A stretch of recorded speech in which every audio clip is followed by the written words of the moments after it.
माननीय गृह मंत्री जी का वक्तव्य सुना होगा लोकसभा के अंदर, तो उसमें मुझे नहीं लगता उसके बाद किसी का कुछ कहने के लिए कुछ बात बचती है। उन्होंने बात स्पष्ट कर दी कि कांग्रेस वोट चोरी जिसकी बात कर रही है वो उनकी वोट दर घटती जा रही है हर चुनाव में, और उसका कारण बीजेपी नहीं है, उसका कारण कांग्रेस की अपनी नीतियां हैं।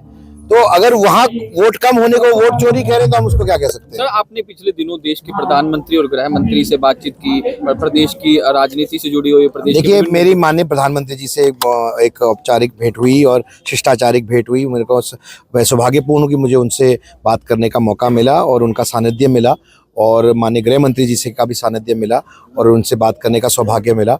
ये हमारे बड़े नेता हैं और हमारा श्रेष्ठ नेतृत्व है जो हमारे को हमेशा प्रेरणा देते हैं, और अपनी जो उनकी भावना है देश के प्रति, उनसे हमें कुछ ना कुछ सीखने को मिलता है, और ये बहुत बड़ी शिक्षा होती है, और जो हमें उनसे प्रोत्साहन मिलता है वो हम आगे लोगों में बांट सकें, यही हमारा प्रयास है। पहली बार केरल के तिरुवनंतपुरम में शशि थरूर के गढ़ में भाजपा ने निकाय चुनाव में 50 से अधिक सीटें जीती है। देखिए, पिछली बार भी तक लगभग 19% वोट शेयर भाजपा को मिला था और बहुत अच्छी परफॉर्मेंस थी। और एक बात तय है कि केरला की जनता यूडीएफ एलडीएफ से बहुत परेशान है, वह बदलाव चाहती है, चाहे बात केरला की हो, बंगाल की हो या पंजाब की हो।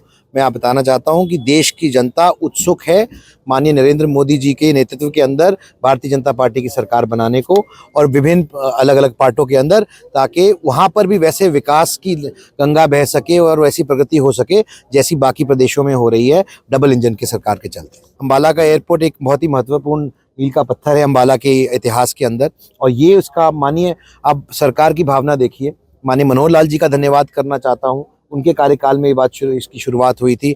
माननीय नैब सिंह सैनी जी का, केंद्र सरकार का, माननीय नैब सिंह सैनी मुख्यमंत्री जी ने भी बहुत प्रयास किए हैं, और इन सब का कि सब ने मिलजुल कर कि एक ऐसी व्यवस्था बनाने का काम किया कि अम्बाला जैसे शहर के अंदर, मैं आपको बता दूं, वायबिलिटी नहीं बनती थी चंडीगढ़ के इतने पास होने के वनस्पत, लेकिन फिर भी अम्बाला को एयरपोर्ट मिला, और ये बहुत बड़ी अपने आप में उपलब्धि है, और बहुत ही जल्द ये शुरू होएगा।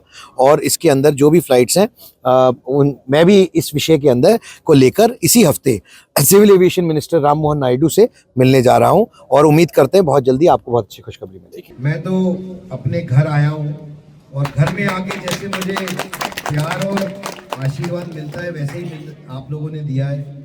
जैसे बाबूजी को मिलता था वैसे ही आप दे रहे हैं। आज मैं सुबह से अलग अलग गाँव में गया था, और अब मेरा आने का यहाँ कार्यक्रम बना, लेकिन मैं सिर्फ 2 ही बातें कहना चाहता हूँ। अभी मुझसे पहले संजय लाखड़ा जी ने कहा कि कार्तिक शर्मा वो तूफान है या उस तूफान के आगे खड़ा होने वाला है। मैं तूफान नहीं हूँ, मैं तूफानों में विश्वास नहीं रखता। वो तूफान सिर्फ उजाड़ते हैं, बसाते नहीं। मैं विनोद शर्मा जी की सोच का व्यक्ति हूँ, उनका बेटा हूँ, और उनकी सोच ये थी कि चुनाव में हम लोग जब चुनाव लड़ते हैं तो कुछ लोग हमें वोट देते हैं, कुछ लोग हमें वोट नहीं देते, लेकिन चुनाव जीतने के बाद हमारा पूरा हल्का हमारा हुआ, और हल्के की समस्याएं भी हमारी हुई। और इसी सोच के साथ उन्होंने निस्वार्थ भावना से 10 साल लोगों की सेवा की, अम्बाला शहर की सेवा करने का काम।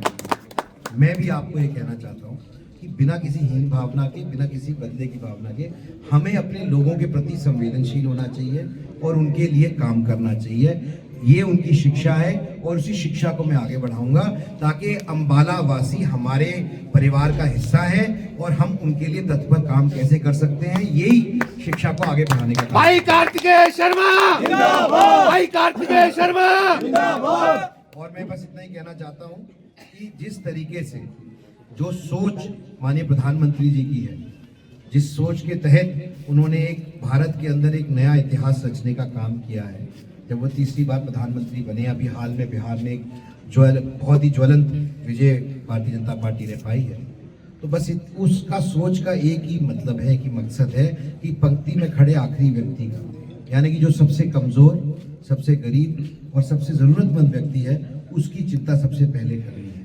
और ये व्यवस्था हमारी राज्य सरकार, हमारी केंद्र सरकार, सारी सरकार और जो भी व्यवस्था बनी है, उन सब का भी यही औचित्य है कि हम सबसे पहले जो सबसे कमजोर कड़ी है उसकी कैसे मदद कर सकें। तो आपसे बस इतना ही निवेदन करना चाहूँगा। मैंने कहा था मैं कोई भाषण नहीं दूंगा, अपने परिवार में आया हूँ, परिवार वालों के बीच में आया हूँ। अम्बाला घर है, और ये तो संसद का सत्र था, इसलिए आज मेरे को एक ही दिन मिला, नहीं तो ये भी कहना चाहता हूँ कि अम्बाला का हूँ, अम्बाला में ही रहूँगा। बहुत बहुत धन्यवाद।